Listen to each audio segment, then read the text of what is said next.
پاکستان تحریک انصاف کو یہ اعزاز حاصل ہو گیا تھا، لیکن انہوں نے بھی ریاست کے ساتھ غیر ضروری لڑائی جھگڑے لڑ کے اپنے آپ کو بند گلی میں بند کر دیا ہے۔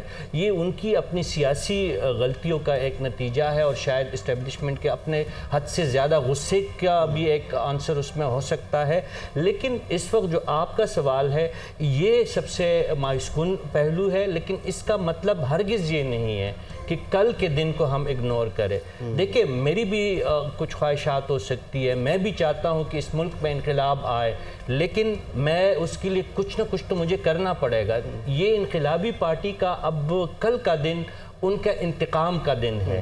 انتقام جمہوری انداز سے، وہ جمہوری انداز سے لے، اور اس انداز سے لے کہ ہر بندہ جو نکا کوکا سننے والے ہیں، جو جان جائے گی اور کیا ہوگا، وہ گانے سننے والے اگر اپنی کی بورڈ کو چھوڑ کے پولنگ بوتھس کا اور پولنگ سٹیشن کا رخ کریں گے۔ آپ جو بات کر رہے تھے وہیں سے آگے بڑھاتی کہ پارٹیاں شرنک ہوتی محسوس ہو رہی ہیں۔ نون لیگ، اس کا گڑھ لاہور، یہاں پر اس کو محنت کرنی پڑ رہی ہے۔ جنوبی پنجاب اتحاد مختلف بدلتے رہتی، وہاں پر ایک الگ کیفیت ہے۔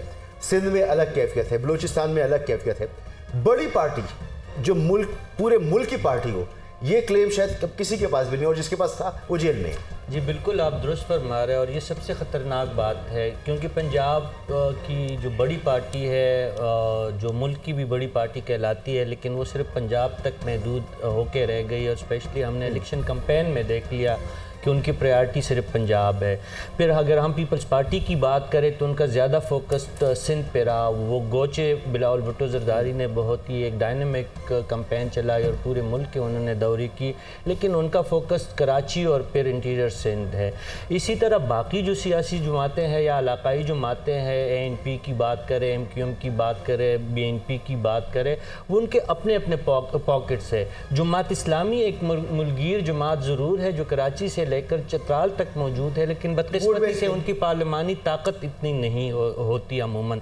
اس وقت سب سے بڑی کنفیوژن یہی ہے کہ آپ کے پاس لیڈ کرنے والی کوئی ملگیر جماعت نہیں ہے۔ پاکستان تحریک انصاف کو یہ اعزاز حاصل ہو گیا تھا، لیکن انہوں نے بھی ریاست کے ساتھ غیر ضروری لڑائی جھگڑے لڑ کے اپنے آپ کو بند گلی میں بند کر دیا ہے۔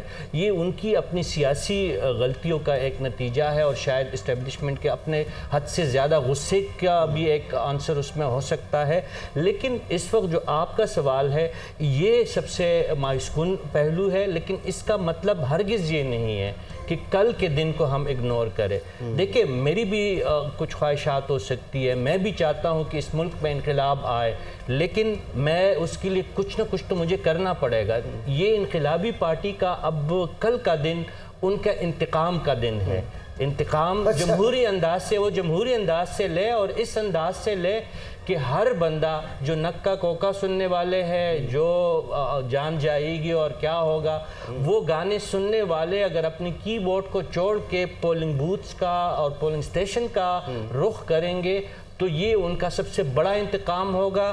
سب سے بڑا ٹرن آؤٹ اگر آئے گا تو ان کا رستہ روکنے والا کوئی نہیں ہوگا۔ اور ان کا نشان لینے کے بعد اور آپ کہنے کے بعد کہ دیکھیں، نشان لینے کا ان کو ضرور نقصان ہوا ہے مسعود بھائی، لیکن ان کو مینج کیا گیا ہے اس تمام چیزوں کو۔ اگر میں کے پی کی بات کر لوں، ہر بندے کو اس وقت پتہ ہے کہ اس پارٹی کا امیدوار کون ہے، چاہے اس کا نشان بینگن ہو، چاہے بوتل ہو، چاہے ویل چیئر ہو۔ آج تک جو الیکشن آئے ہیں، اس تاریخ تک الیکشن آئے ہیں اور یہ سب کچھ ہوا ہے، یہ اس لیے ہوا ہے کہ کل جا کر وہ بھر دیں ڈبے اور کچھ کا کچھ ہو جائے۔ دیکھیں میری بات، یہ لوگوں کا ایک سوال ہے ذہن میں، ان کو کلیئر ہونا چاہیے کہ ڈبے بھرنے کا لفظ آپ بار بار استعمال کرتے ہیں، ووٹوں سے ڈبے بھرتے ہیں۔ جناب ایسی بات اسی تناظر دیکھیں مسعود، ایسے ہے کہ آپ نے پوچھا کہ اس الیکشن میں کیا کوئی یونیک بات ہے۔ میں سمجھتا ہوں کہ اس میں دو چیزیں یونیک جو مجھے فیل ہوئی ہیں۔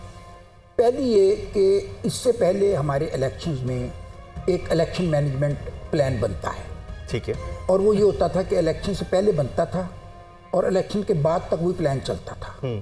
اس بار ایک تو یہ ہے اس میں جو نیا پن کہ ہر چوتھے دن الیکشن پلان بنتا ہے اور ہر چوتھے دن تبدیل ہوتا ہے۔ وہ اس لیے کہ جو پلان چلتا ہے تو آگے چلتا نظر نہیں آتا، تو پھر اس کو دوبارہ ری ڈیزائن کیا جاتا ہے۔